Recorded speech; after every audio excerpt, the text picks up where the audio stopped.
You're good, Doc. We're on. Ready? Good afternoon, everybody. Welcome to our every Thursday live at 3:30 update from the COVID community response. My name is Justin Westmiller. I'm the Director for Homeland Security and Emergency Management here in St. Clair County. And I'm Dr. Annette Mercatante, Medical Health Officer of St. Clair County Health Department. So we're here to answer your questions primarily. So as we get started, we usually start with some commonly asked questions.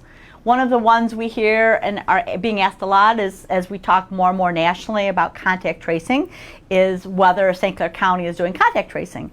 And the answer is yes. We've been doing contact tracing from the very beginning. Because of our numbers being relatively low, we have in fact been able to keep up with all of our cases, and contact tracing has never really ceased. We are able to keep up with it at this time, and we have plans in place in case the numbers exceed our ability to do it with our own staff. So yes, contact tracing is available. Contact tracing, just to simplify it, is a way of identifying positive COVID cases or even probable COVID cases and finding out who has been exposed as a result of that case, contacting them and making sure they're aware of their risk and making sure that they self-quarantine. So. all right, before we go on there, we kind of skipped over the update, Doc. So let's start out with sorry. That's all right. We had a great question. So let's start off with the update real quick. So today's the 14th. We have 448 total cases in the county, 107 hospitalized, and that's cumulative across the response. 29 deaths, unfortunately, and 341 recovered. Right now, we have 38% of all hospitalized beds available throughout the county at our 3 hospitals. Right now, 3% of all beds are currently used for COVID-19 patients. It is down. 78 active current cases, and unfortunately, we have 22 new cases since yesterday's last update. So that's a jump, right? And there's 2 reasons for that. There is. We're not ready to panic just yet, because that is the single highest jump we've seen in some time. But we do know that there was I'm going to call it a data dump. There was a large amount of cases that were downloaded or put into the MDSS system.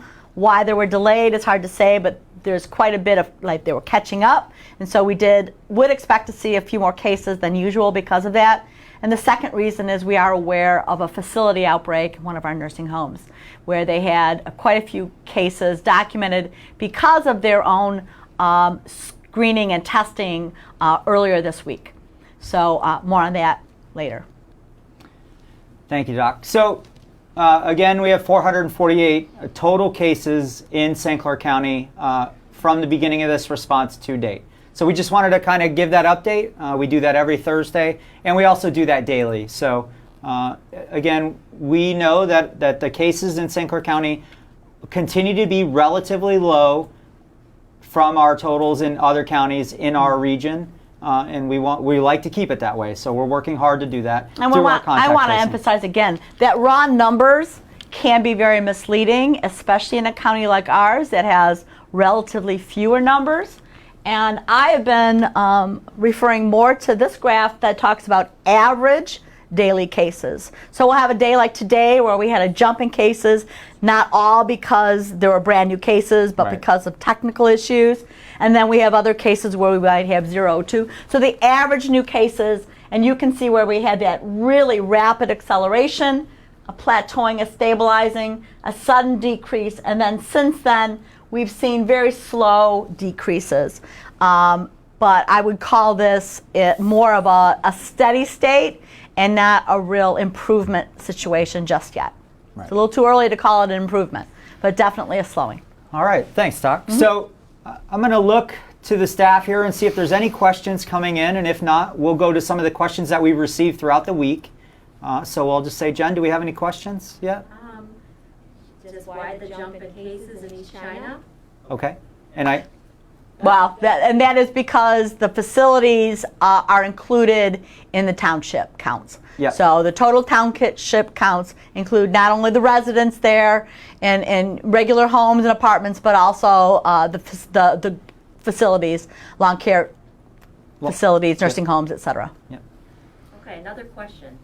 Are those determined recovered, are you seeing a lot of them coming out of this with extensive organ damage, as the news reports? Correct. And I would have to say that remains to be seen. Again, 107 hospitalized is not a huge number, but I can tell you I've not heard from my medical colleagues any significant concerns in that regard, that most of our people are recovering in relatively good shape.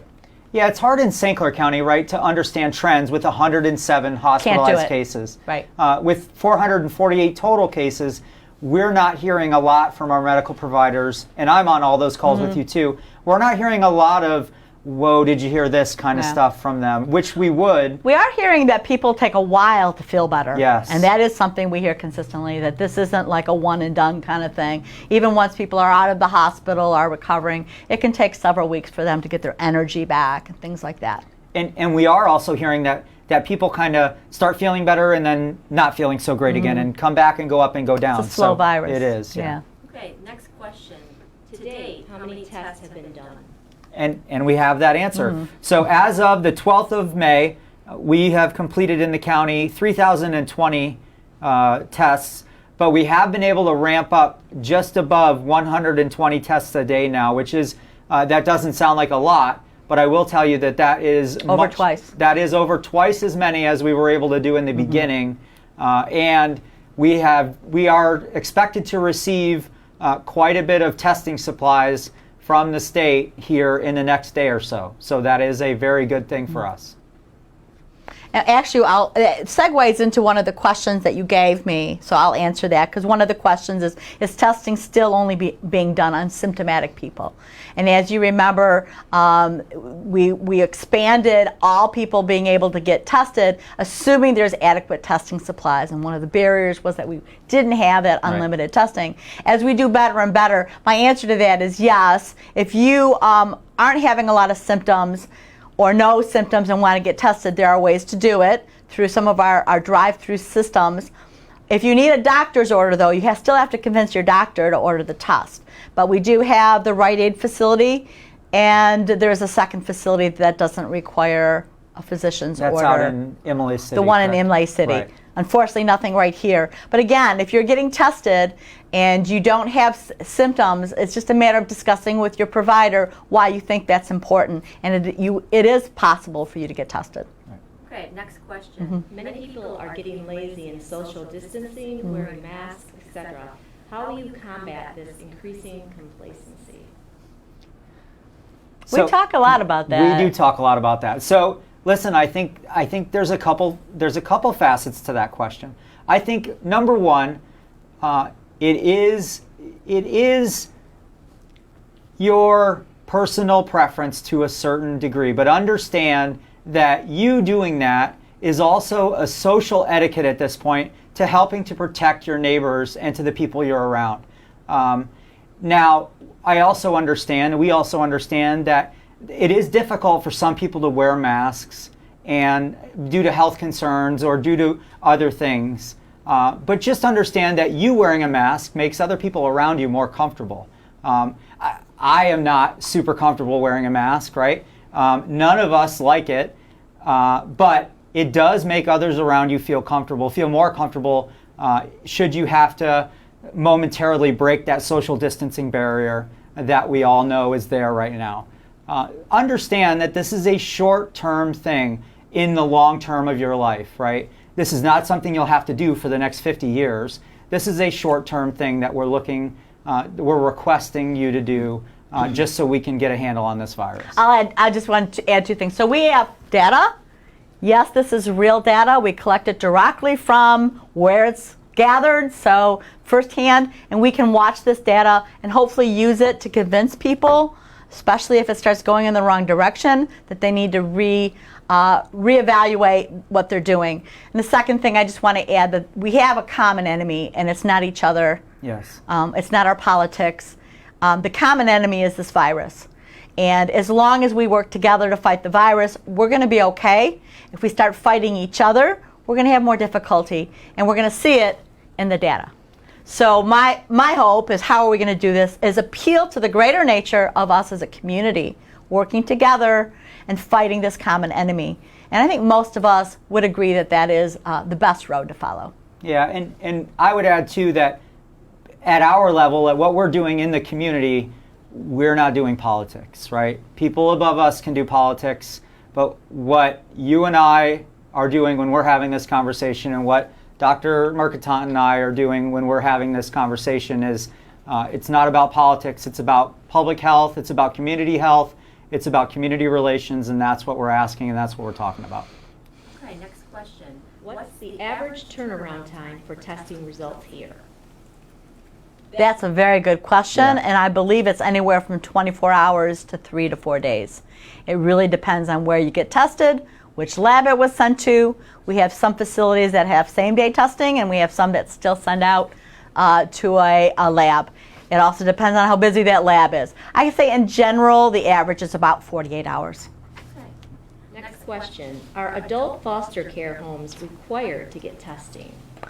No, they're not required, but it is our goal to support them in every way we can. Particularly, we're looking at vulnerable populations that have difficulty accessing tests, or if they got infected, would have a much harder time with the disease or infecting each other. So adult foster care homes will be tested at their request, and we're also going to be hopefully working directly with them, offering that test on their facility.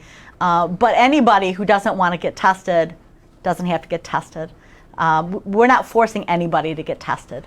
Even if we think you're infected, we isolate you, we ask that, but again, this is our goal to work with you, but this is in a military state where we're going to have you arrested if you're not complying.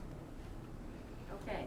Is the average age of those who died still around age 70, which was your answer a few weeks ago? Yeah, and our data man is holding it up. It looks like the age of death ranges from the age of 40 to 90s, and the average age of death is 73. So yes, that still holds. Next question. When will all of the nursing home facilities do widespread testing? We should have that done by the end of next week. Hopefully, that would be anticipated at the very latest the following week. So that's all of our large facilities, and then we'll be moving on from there. There's some repeat questions, so if they're just joining us, I don't think we need to go back over those. Different ones about East China and the numbers, and then about nursing homes and waiting for results. Okay, of the 3% in the hospital, how many are on ventilators currently? Give me 1 second. Okay, we'll look that up. We have a resource where hospitals and nursing homes report daily into a system where we can evaluate that. So we'll come back to that question. Go ahead, next question. Okay. Should home health care workers be wearing masks in a patient's home? And should they be continuing with providing non-essential tasks during so?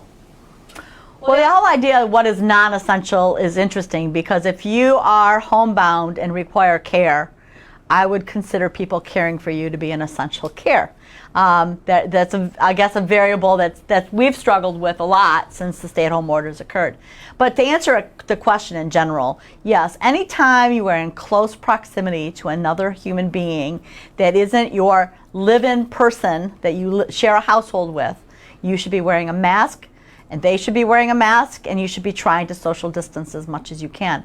As well as for direct care, I would also recommend gloves, and again, all of the hygiene with hand washing and cleaning surfaces. Is there anything I can do about a roommate not following the guidelines, such as visiting neighbors, family, and friends? And how can I protect myself from her in my own home? That's a very interesting question, and we actually do get people like, hey, my neighbor's got all kinds of people coming over, what can I do? And again, we're not the isolation police. The stay-at-home order is really requested primarily to be based on a voluntary basis. So if you have somebody that is choosing not to follow the stay-at-home orders, you really have only a couple choices. You can assume that risk and try and isolate yourself or separate yourself as much as possible from that individual. Create your own safe space that you can keep clean, whether it be your room. Try and establish your own bathroom setting so that you can keep your own private space as clean as possible.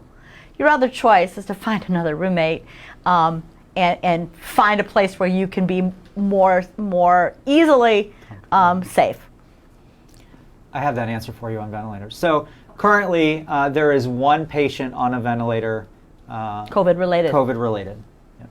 Okay, thank you. All right, we'll Good news. back to the questions that we collected. Okay. Are we still in phase 3 of the governor's Safe Start plan, and how long will it be before we are in phase 4? We are currently still in phase 3, and it looks like, especially with the data here in St. Clair County, that we will remain in phase 3 for, I think, a while, right? Right, because phase 4 is improving. Correct, yes. And although we seem to be improving with the hospital data, our cases continue to be stable, not decreasing. Right. And remember, with a small amount of cases, and we know only a small percentage of people end up in the hospital, it's really hard to say that our reduction in hospital cases is because everything's getting better. We're going to have to be careful with our small numbers to make sure that that improvement level is sustainable and real. Okay, are you tracking clusters of positive tests, such as higher numbers per area? We do. Internally, we do that. We look at that information, and again, with small numbers, it's hard to know that there's validity to those numbers. The difference between 6 in one place and 2 in another is very hard statistically to assume that one has more than the other. That can be just a normal variation from chance. However, we do look at that internally. We look at various townships, we look at cities, and we certainly look for clusters in congregate settings. We internally monitor if there are more cases showing up in certain places, employment places, et cetera. And we'll be doing a lot more of that when people go back to work as well. Can I clear something up, though? So when we talk about phase 3 and phase 4 and all that stuff, having that conversation has nothing to do with stay-at-home orders or anything like that. So I want to be clear about that. Our conversation here in St. Clair County has nothing to do with what the governor orders or doesn't order with stay-at-home orders. So that's just how Dr. Mercatante and the health department staff interfaces with the discussion the governor has with her My Start Safe plan. So however the governor orders stay-at-home orders, I just want to be clear with that so that the audience understands that interface. Okay. Okay? All right. Can you have the coronavirus and test negative? Of course. Yes. So there is no test in the world, I might add, but certainly no test that we currently use that is 100% accurate. There are always false negatives, and in many cases there's false positives. Now with the PCR nasopharyngeal swab, we have trouble mostly with false negative tests. That means you have the virus and you test negative. There are many reasons for that, and the variation in tests vary how much that is. But the answer is, of course, you can test negative if you're really infected. Okay. Next question. Are you recommending the antibody testing, or should we wait until the test is more accurate? Depends what we're doing it for. So as you all are hearing, the antibody testers are coming out. There's some value, some great value with antibody testing to see who in fact in the community has been exposed. So for us as a community, understanding how much of this virus has been transmitted without actually detecting it is going to be very valuable information. For you as an individual, it may not be so helpful. Again, the accuracy, the false negative and false positive rates are highly variable with these tests. They are not FDA approved. There have been some emergency use authorizations for these tests, which means we can use them legally, but the variability in these tests are dramatic. And so as a provider, healthcare provider, if you came to me and got a test, it would be very hard for, first of all, you couldn't be diagnosed with that test. And we urge everyone to be sure that we are not using antibody tests to diagnose somebody. And we cannot tell you from that test whether or not you have immunity. Even if you have a convalescent antibody, which we call an IgG, in your system, we may safely be able to say you've been exposed to the virus and have recovered from it and are no longer ill. What we cannot tell you is that you cannot be reinfected or are immune to the coronavirus in the wild. And so until we have those answers, the usefulness of that test for you as an individual is a little bit limited. Now, your physician may choose to use that in conjunction with other information, your clinical information, and maybe a PCR test, and that can be used. But it's a little iffy at this point. Personally, I'd say I would wait to get antibody testing a little bit longer till we've worked out some of the bugs. Okay, next question. Are our hospitals fully equipped at this point if we were to have a sudden surge in the future? What do you think? I believe I they think are. they're ready. Yeah. So not only do they have their available beds that they're normally licensed for, but they actually have, they're probably double their emergency bed capability.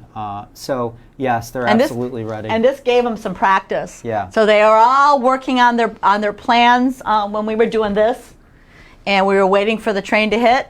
And now I think they've all identified not only that, but available resources for PPE. Right. Their staff is trained and ready to go. I feel confident that our hospitals will be able. Now, everything can be overwhelmed. Sure. I mean, we just don't know what the future will bring. But I think if we're back into this situation, I think our hospitals are going to respond very effectively. Not only that, but I think there's also now backup capabilities Right. to that emergency situation too, such as the TCF Center and other alternate care facilities that are available too. Right. So Okay. We have quite a few more questions before we wrap up. Okay. Sorry, we'll try and keep it this brief. I'll try and keep it brief. Okay, next question. Do you think the virus will be under control so students can return to school in the fall? Okay, let the answer, they heard you, right? You're using it. So is the virus under control? I would say define control. So right now we have a virus, a novel virus that can spread very, very easily from one person to another, and we're controlling it basically by avoiding each other like crazy and not doing anything. So as we try and live a normal life again, I have no doubt that the virus will spread more. So what define under control? And for me, under control means that we have the capacity to provide care to you and your neighbors and your loved ones if you get so seriously ill you need to go to the hospital. So we're back to that whole idea of our healthcare system being able to manage that small percentage of people who need advanced health care. So that's one definition of under control. The other issue is a whole bunch of people getting sick and not being able to go to work and being afraid to go out. And that's a different social issue that I think we have to address as a community. So as far as this person asking about going back to school in the Going back to school in the fall, I don't even want to call that. Yeah. I would say 50-50. I actually had some conversations with our school. It's complicated. One thing we know for sure is students are not going to be able to go back to school the way we've always been. They're not going to be able to go back to classrooms of 30 people, going into the lunchrooms. So the method of going to school has to change dramatically, and that's going to require a lot of work on our schools' part. To be continued. To be continued. For sure. I wish I could give you a better answer, but we're hoping it'd be nice, but we'll see. Next question. Is there any data that can answer how many days after someone becomes infected starts to show signs and symptoms of COVID-19? Well, the average incubation period is 3 to 10 days. That's why we use a 14-day quarantine period. Typically, people do not get sick the very next day, but is it possible? Sure. When we say average, that's what we mean. The bell curve, where most people are under the bell shape, but there's always people that fall outside of that. So that's what we know, 2 to 10 days. You mentioned you can do cluster tracking because the numbers are low. What happens if the numbers increase beyond your capability? We get extra help. We pull in volunteers. We bring in extra staffing. We pull on systems from the state. Our neighbors to the south had hundreds and hundreds of new cases every day. Right. You do the best you can. Sometimes you focus on high-risk areas instead of everybody. So we shift. We shift and we do the best we can. Good question. What is the percent of positive test results? You have that upside down. 13.1%. Oh, 13.1%. Coming down, by the way. And again, the more tests we do, the lower the percentage of positives, which is what we want to see. If someone's positive, do you track where they have been or who they've been around? Yes. Yes, we do. That's what we do. It's called contact case investigation and contact tracing. That's exactly what it's about. Okay. My doctor feels that I have the coronavirus. but I tested negative on the nasal test and antibodies test. Can you still have the virus and test negative? Well, yes and yes. So 2 negative tests kind of leans you in a different direction, but certainly tests can be falsely negative. And antibody tests, as I mentioned before, we really don't know how long it takes for a person to mount an antibody response. And like everything else, there may be people who never do. So I would say, yes, it's possible. And I would defer to your clinician's judgment. They're seeing this every day. They're diagnosing it every day. And I would assume that what they think is probably where you should go. Okay. How can we trust that the information you are posting to the public is real? Do you fact check your information? How do we know it's not fake news? Okay, so we both should talk about that. Yeah, we should. This information is all drawn directly from tests and information directly from hospitals and information directly derived from doctors' offices. So this is as direct as we can get it, short of the tests being fake, which we're pretty comfortable that they're not. And we are, in fact, the organization of the agency that's responsible for the health and well-being and surveillance of health issues. So it is our job and our duty and our responsibility, and we take that very seriously. So beyond that, we double check everything, which is why we're very careful just releasing raw data, why I've talked before about daily data that's unscrubbed. We do the best we can, but it can sometimes be altered as we review it. And I'll go back to the fact that we do have a common enemy, and it's the virus. It shouldn't be, hopefully, the health department. But if you don't believe our data, you can look at the state data. The state's data, by the way, is a collection of our data. So we collect it, and we put it into a system that then goes to the state, that then goes to the CDC. So quite honestly, I think your local data is probably the most firsthand that you're going to get.